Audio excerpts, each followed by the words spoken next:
hear how AI art is finding its place between technology, contemporary art, and NFTs.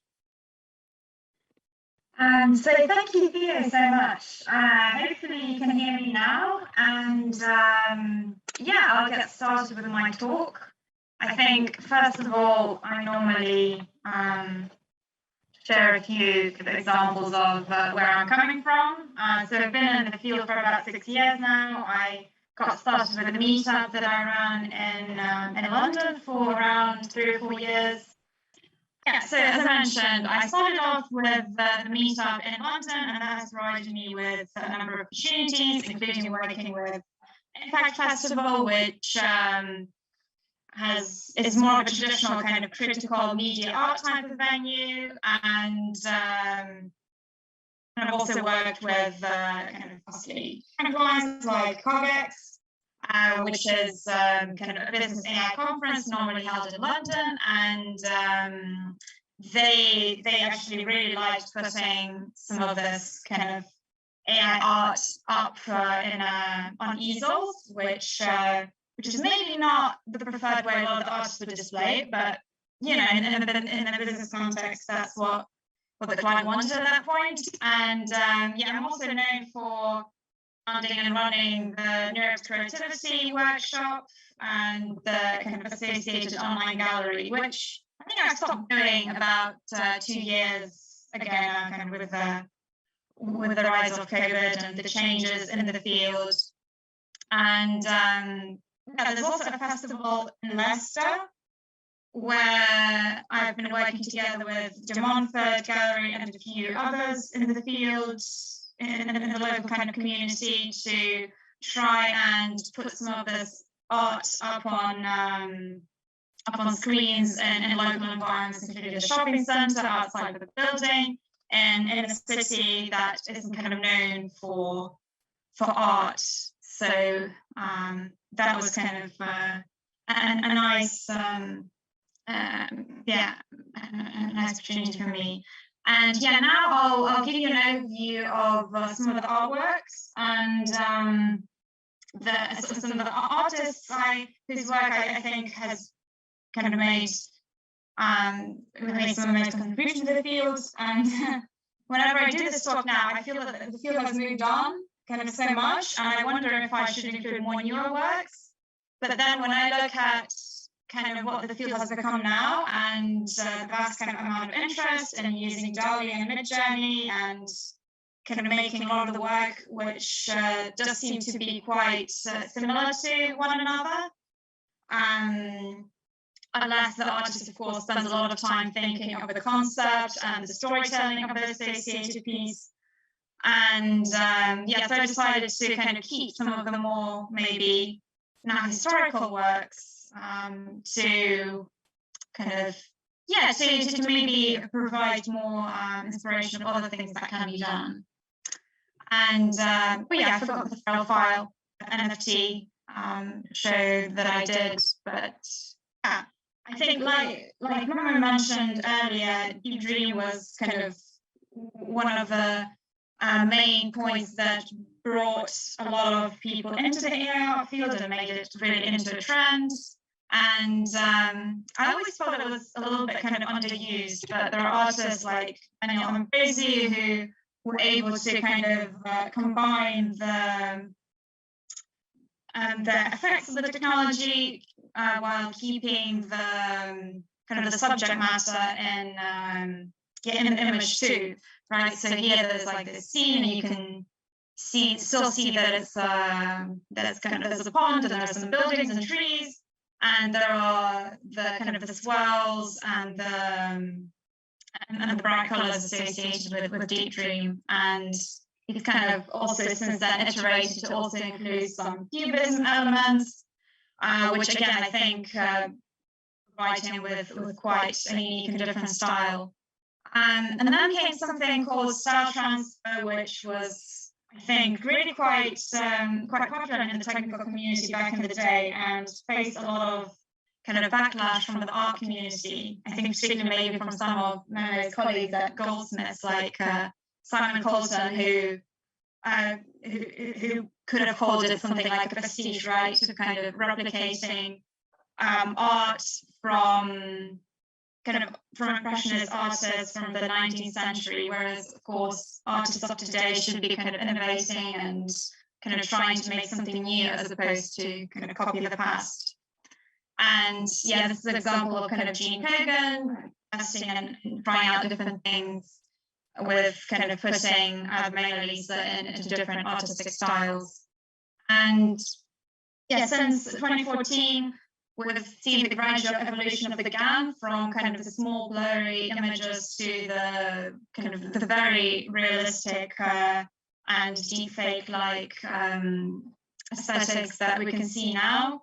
And I still prefer some of the earlier works in the field, like some of these kind of faces by Myra Klingerman that kind of still showcase the technology with all of its imperfections, right? So you can see these kind of images of individuals that are quite gender fluid. Some of the hair is kind of placed in an unusual manner, or you can see that the mouth is also quite lopsided. So some of these images are maybe not what kind of, yeah, you might expect from current technology, but back in the day in like 2016, 17, this was kind of almost like a state of the art. And yeah, Mario also made some of the kind of full body type of images. And yeah, looking at those, you could think that they could come also from an early 20th century artist like Egon Schiele or Francis Bacon, because also kind of the limbs are sometimes in the wrong places, and it has kind of very, I think, oil pastely quality in places. Yeah, so this was the earlier GAN. And then I think as the quality of the generated images again got very high, artists kind of began to think of how else should they kind of work to bring meaning and novelty and impact in the field. And I really like Scott Eaton's work. He is particularly excellent at depicting the human form, and this seems to be quite a good interpretation, because it's, you can see that the limbs, they are not quite not completely realistic. Maybe they're a slightly different shape, but there is this high quality realism element to the skin tone, which makes this quite an interesting take.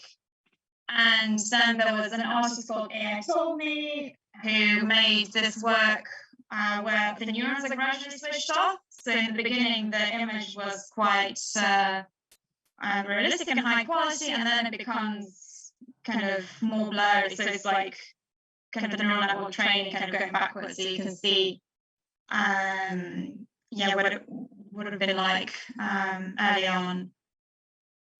And yeah, Yvonne Natar is also an artist who's been trying to kind of make the machine learning process happen backwards and towards forgetting instead of learning. And yeah, this is one of the works that I'm actually showing in an exhibition with Screens Guru, which is a Hong Kong-based platform. And they might have some pop-ups up in Hong Kong, but if not, there'll be an online kind of exhibition hopefully late next month. And let's see, can I move on? Jake Earls, he's been kind of looking at working with GANs in this particular instance in a slightly different manner. So he generated some birds, and the video with the generated birds was kind of placed in the Essex marshes where these birds normally live, and to me was kind of a great instance of putting some of this art out into the world and thinking of how you can curate and display these works in a quite a different fashion. And then moving on, there's a group of artists who really focus on the data side of the work, and Helena Siren is one of these. So she's an artist who really kind of thinks about the different textures that you could kind of bring into an image. And I think the image on the left, she uses kind of engravings and pastels, and the image on the right is a combination of photography and newspapers. So kind of her ability to work with with different materials and her own kind of data sets and combining them in new ways really has meant that she is an artist who has a particularly strong and distinct aesthetic. And then Anna Riddler. So this is actually a work that I commissioned for the Impact Festival I curated in 2018. So it's called Myriad, and Anna came over to Utrecht and took 10,000 photographs of the tulips, and then proceeded to kind of generate some of these, generate images. And now whenever Anna displays these works, she includes the video, the GAN video, kind of the end result, and also the data set. So there's typically a wall dedicated to her work, to all these like thousands or more images that she puts up on the wall to highlight kind of the human labor and the amount of effort involved, and of course, buying the tulips, taking the photographs, labeling them, classifying, and then finally printing and kind of showcase the human side of a lot of this kind of AI generated work. And she also made kind of a blockchain kind of NFT related project that kind of builds on the earlier work. So this is called Bloom Unveiling, and you could buy a tulip kind of NFT that would only, I think, bloom for a number of days, and then it would kind of self-destroy, because of course a flower cannot bloom eternally. So I think that was, and it still is, one of the, to me, more interesting kind of NFT based projects.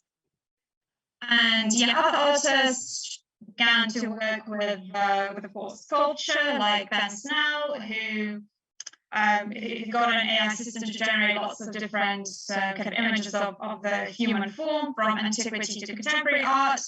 And then he kind of mashed up the computer, and out of the dust he made the sculpture. So I think the concept here is quite interesting, and it kind of recalls some of the artists in the early 20th century who also kind of destroyed their work. And it's cool.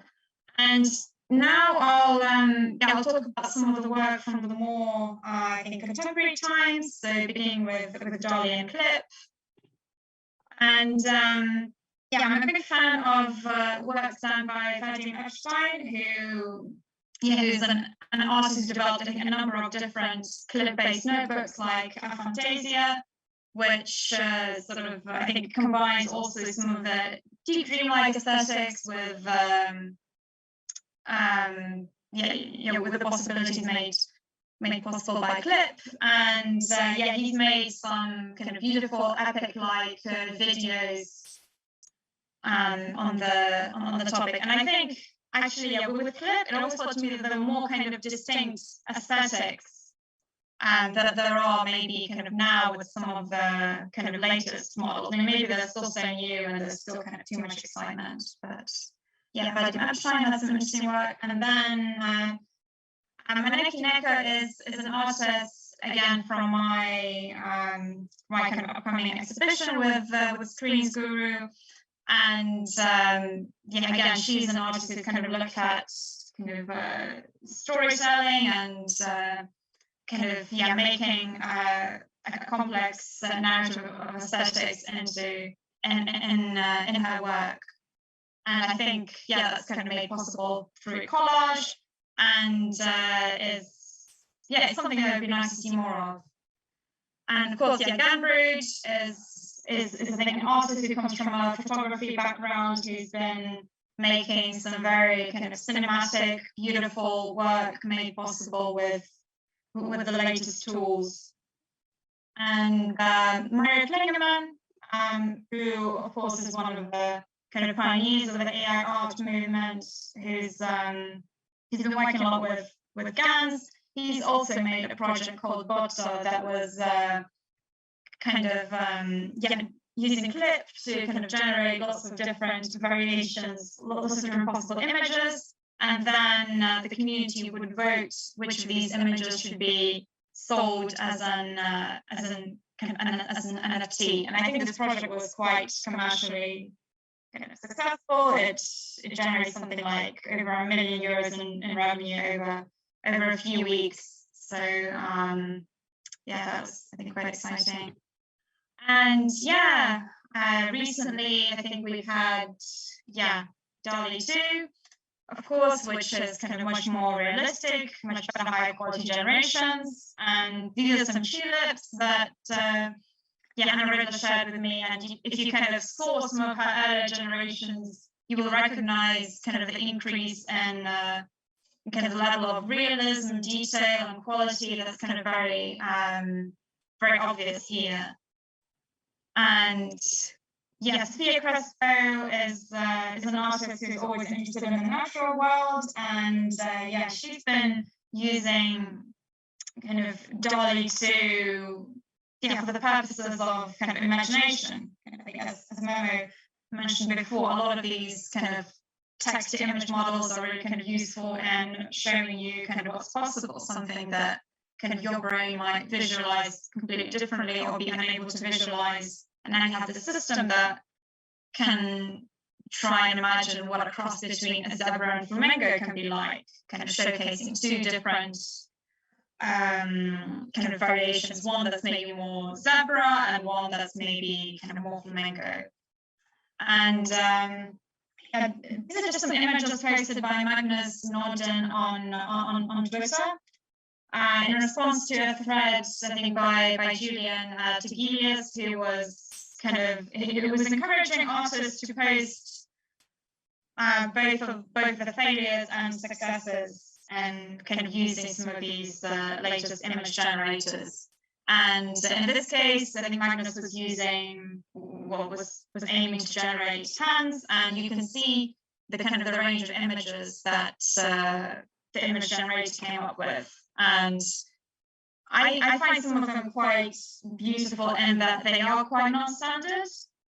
And I think, again, this also highlights kind of that not all generations are successful, and that there is kind of a lot of kind of cherry picking going on with the results. And that sometimes maybe I wish that there would be kind of, again, more artists investigating kind of the errors and irregularities of these kind of latest technologies, as opposed to kind of the beauty and the high quality aesthetics made possible to kind of both sides. This is work from Jake Earls, I think back from 2017, when image generators were quite different, and it's called Closed Loop, and there are two neural networks. So one is kind of generating an image based on the text, like, a lot of these contemporary text image generators. And the other network is looking at the generated image and trying to kind of caption it. And in this way, they're kind of talking to one another. And I think it's beautiful work in that, in a way, it is kind of two AIs talking to another. On the other hand, it sort of highlights the possibilities and limitations of the technology at that current point in time, and kind of showcases how far we've come. But I still think that conceptually this is a very kind of beautiful artwork, and it'd be interesting to see kind of to do something similar kind of these days, to see what would happen. And I don't know how much, I've still got like a few minutes left, so I'll probably show some of the projects that are maybe a bit kind of more unconventional, and that they're not purely kind of generating images. They're trying to maybe work with some other kind of AI-based systems. So this is a work from Scott Kelly and Ben Polkinghorne called Signs of Our Times, where the artists kind of places billboards with kind of images of other national parks and natural settings, right, to kind of highlight our influence on technology, the prevalence of recommender systems, and so on. And yeah, these are like a couple of different images that these artists have. And I think here in particular, the sign is blocking the slide, which is which I guess really spoils your enjoyment, and it really kind of makes you, I think these types of works. And Gretchen Andrew is an artist who works a lot with the search engine kind of systems, and she's made these kind of beautiful artworks with kind of flowers, and she's got a project called Internet Imperialism, and I think I did this slide maybe like 2 months ago, and at that point, if you Googled contemporary art auction records, some of the top results would be these kind of works by Gretchen Andrew, which are of course not the contemporary art auction record, but the artist was able to hack kind of the way the search engine system works to ensure that her works came on top for a particular kind of search string. And again, I think that's quite an interesting kind of way of kind of working with the web and the kind of and the AI systems that are kind of pervasive in that space. And then let me just move on. And yeah, Shrimson by Kim Young Hong. So 2 artists based in Korea who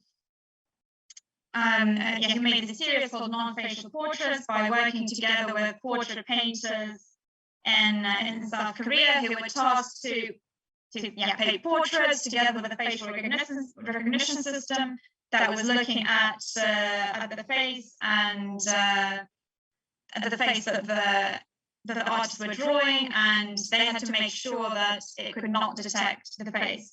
So that's why these kind of resulting paintings are called non-facial portraits, because the system cannot detect the face. And I think it's interesting the way the artists have tried to kind of fool the system and kind of putting the nose and the eye in kind of very unusual places, or maybe kind of making marks onto the face to kind of blur the divisions between the backgrounds, or kind of here placing the face kind of horizontally as opposed to vertically. And yeah, I think in here the facial recognition technology was really used to kind of maybe try and get artists to come up with a new way of making facial images.